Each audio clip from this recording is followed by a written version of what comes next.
Focus. Ideate. Innovate. Enable.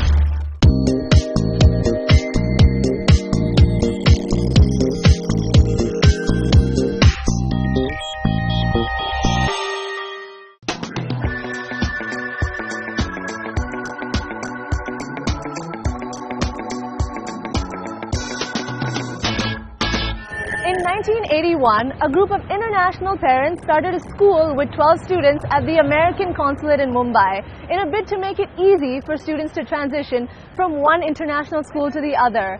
And thus, the American School of Bombay was born. Cut to 2017, and ASB has been a front-runner in education for many years and continues to flourish. Today, ASB takes center stage as we explore its journey in not just education, but learning with a purpose. I met up with Mr. Craig Johnson and we spoke about what sets ASB apart from just being another international school. Mr. Johnson, welcome. It's wonderful to have a conversation with you here today. It's my Let's pleasure. dive in. All right. So it's been 36 years of the American School of Bombay, and last year you won the prestigious Global Award for Educational Leadership and Innovation in International Schools. Correct. Now, let's talk about that concept, like an international Right. school. What makes ASB truly international and, sets it apart from Sure. other schools? Yeah. I think like anything, you can put things on a spectrum, So I think on a scale of 1 to 5, you could say this is an international school 1 out of 10, or this is an international school 5 out of 10, or this is like a 10 out of 10 international school. So I mean, what would the rubric be to sort of like test that internationalism, right? I think there are 3 things. At the basic level is pure demographics. Okay. Right? An international school community will be made of students, they'll be made of teachers, and they'll be made of parents.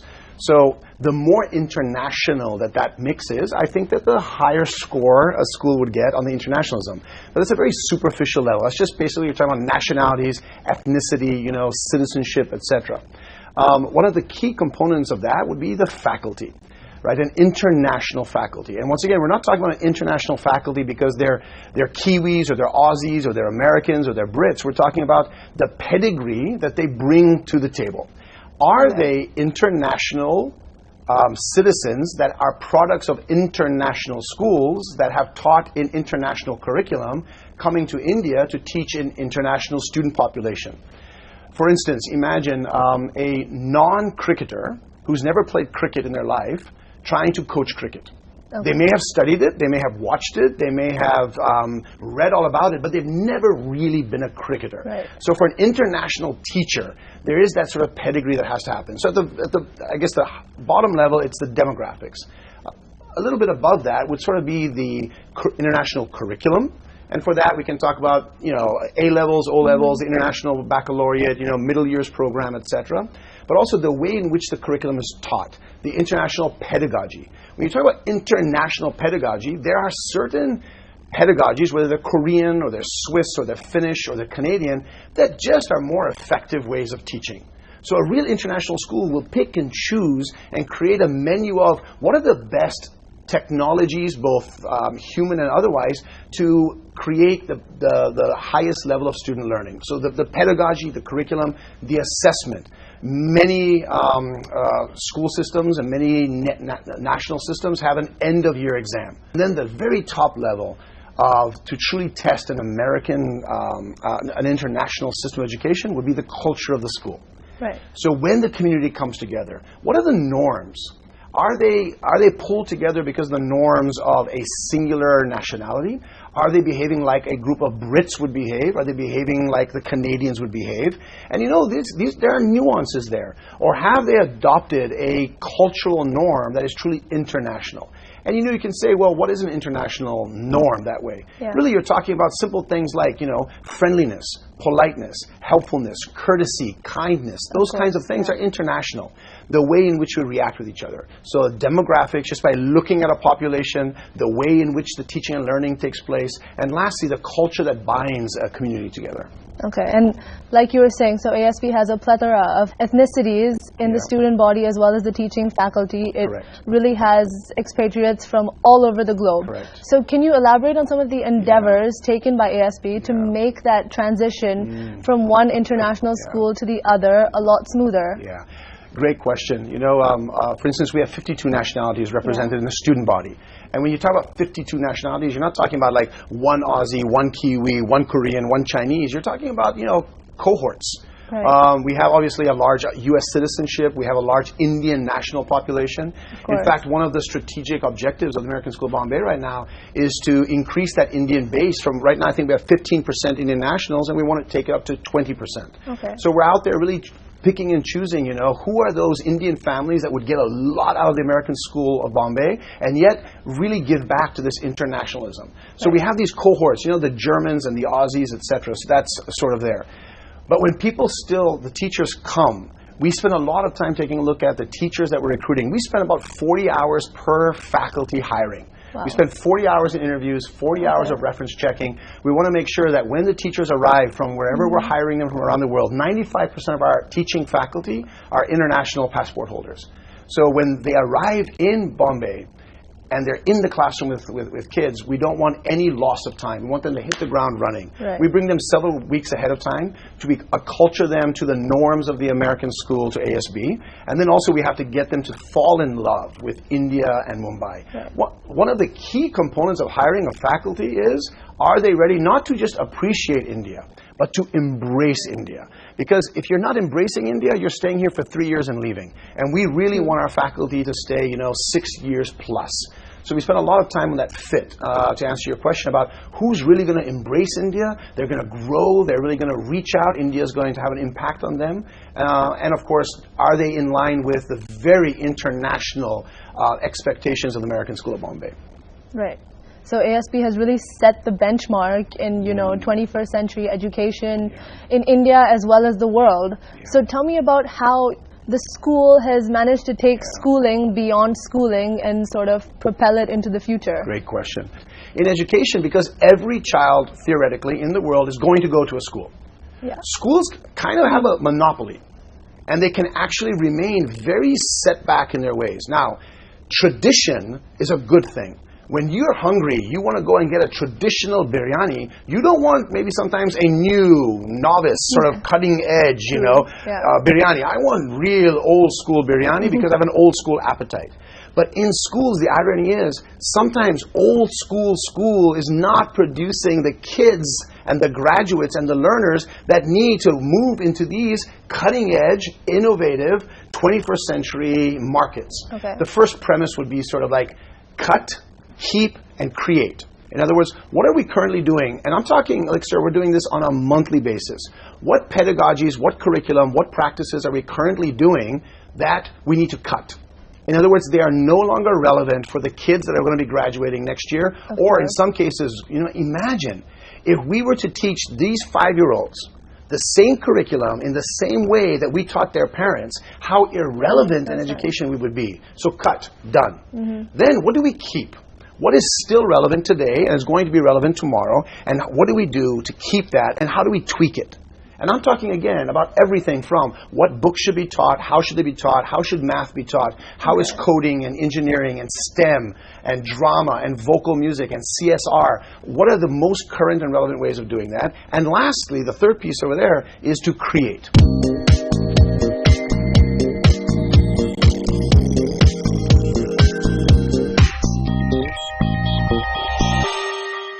Mr. Johnson, welcome. It's wonderful to have a conversation with you here today. So as we both know, given all the education boards and systems in India, where does the academic rigor at ASB differ from what's found at other schools?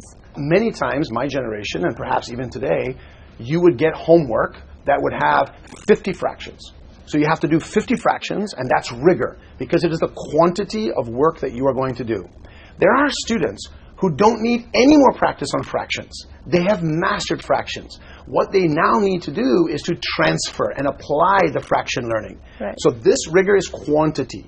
The other rigor over here that the American School of Bombay is constantly in pursuit of is the quality.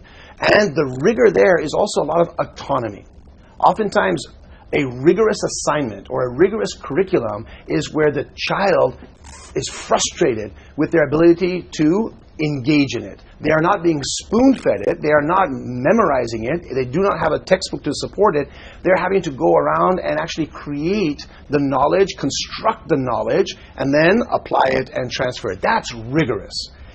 Following a path that has already been redesigned, although it is 6 miles long and straight up, has a certain type of rigor. Yeah. Seeing the mountain and being able to just plot your own course and get there has a different type of rigor. This is the rigor that the American School of Bombay is really pushing towards, a relevant rigor to prepare students for a future that they themselves are going to create. That's lovely.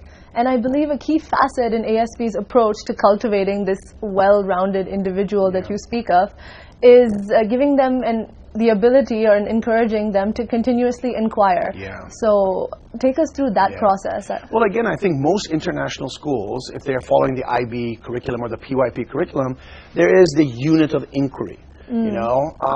But once again, it can be something that is just put on a wall and said we are constant inquirers, or it's something that we just really drive in. And I think in the American School of Bombay, we really begin with the question why. We want our kids, going back to rigor, the most rigorous assignments are the ones that kids ask, why do I need to do this? And you have a good answer. Yeah. You want to test a good homework assignment? You want to test a good lesson? Have kids ask teachers, why do I need to learn this? And if the teachers don't have a good answer for that, it's probably not the correct and appropriate rigor. It is something that is hard, long, difficult, but not necessarily important, significant, or relevant. So I think this idea of inquiry, if nothing else, I have a father of 3 sons, and the amount of frustration that I had with my boys growing up saying, but Dad, why? Why? Why? You just want to say, because I said so. But really, that's not what we want. And I tell the parents at ASB all the time, every time your child asks you why, they're pressing you to create relevance in what you're asking them to do, and you should be celebrating that. In education, the question why should be driving us continuously. Of course. Yeah. You know, the first line in the American School of Bombay's mission should be, why do we exist? And it says, to inspire. So while archaic methods of teaching are certainly non-existent at ASB, I believe that embracing values and culture still remains at its core. You know, the American School of Bombay is really focused on skill development. You know, you talk about relevant education. Relevant education oftentimes is this battle between content. Let's just pick the periodic table, right? Memorize the periodic table. That's content. And I think you, maybe not, but way back when I was going to school, that was a critical piece of an education because I didn't have Siri. I couldn't say, Siri, what's the atomic weight of nitrogen? I had to memorize it if I was going to move into pharmaceuticals or into chemistry, or if I was just going to take even just a regular exam. Content. Then you have skills. The skills are the ability to do something with creative thinking, collaboration, those kinds of the current skills of what does the market require of its employees and its workforce, right? Good schools, there's a constant tension between these two. You don't want to go all the way here. You don't want to stay all the way there. What is the content that absolutely is necessary for the children to be able to implement? And on the IB exam, for instance, the highest level, a 7 is the highest level on IB exam. They give you the 7 when you can prove that you have the content and the skills to actually apply and to transfer. Not to understand. To understand, you simply get a 6 out of 7. When you can prove that you can now apply it and you can transfer it to a different discipline. I can use what I learned in mathematics and apply it to what I do in physical education. That's the highest level. And that's what schools want to do. We want to make sure all of our kids can take what they have learned and apply it and transfer it to their daily lives.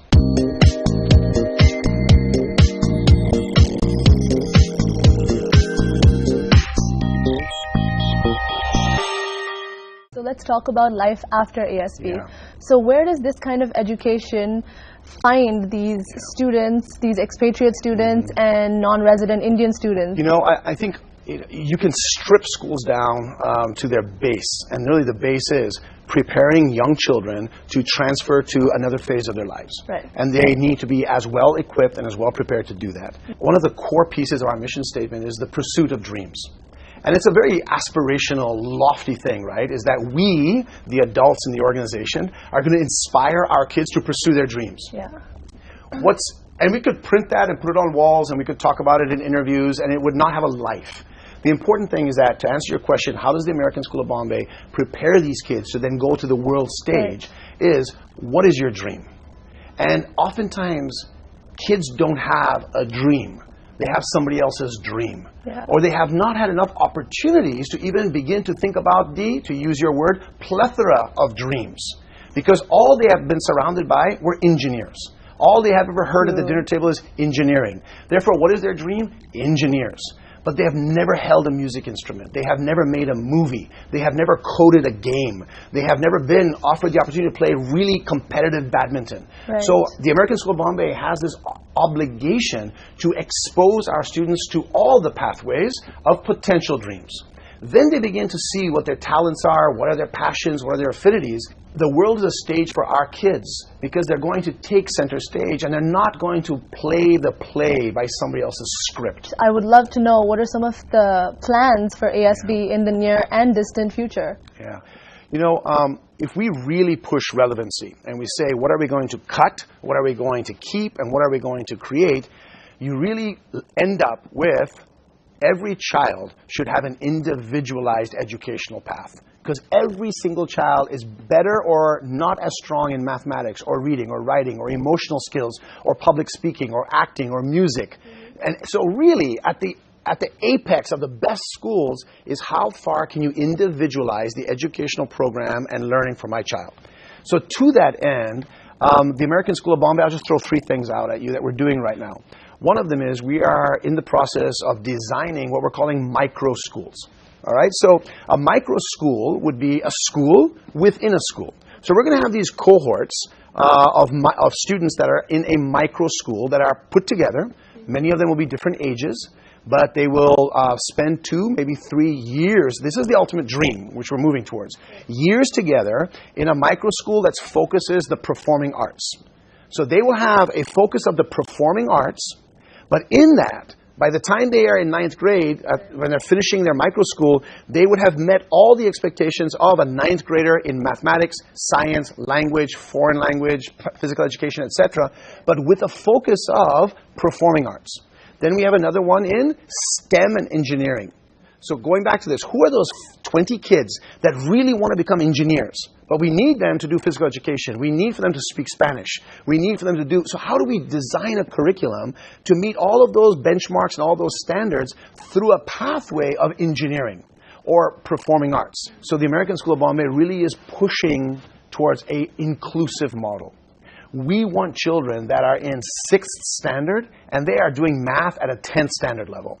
We want kids who are really struggling because they have occupational needs, they have learning difficulties, they have cerebral palsy, Down syndrome. We want these 2 sort of buckets in the same classroom, and we want to be able to meet the needs of each of these. So we're actually hiring teachers, we're designing programs, we're actually designing physical spaces to be a more inclusive school.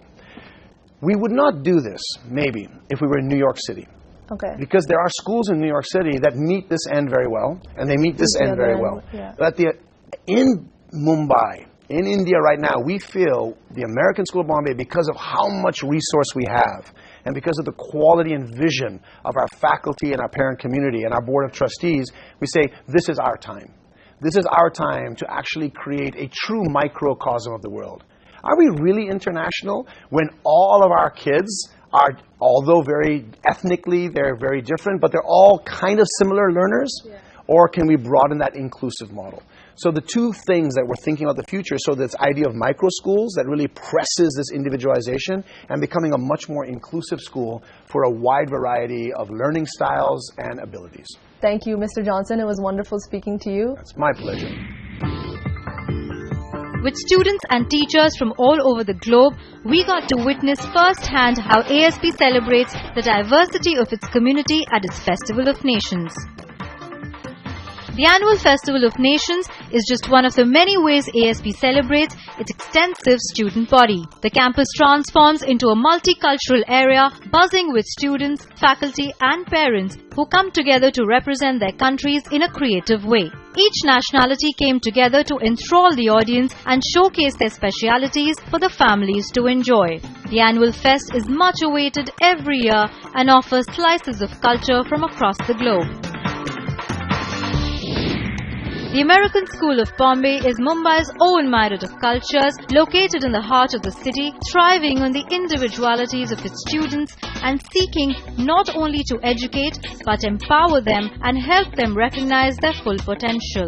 The school's endeavors are successfully shaping truly global citizens ready to take on the world.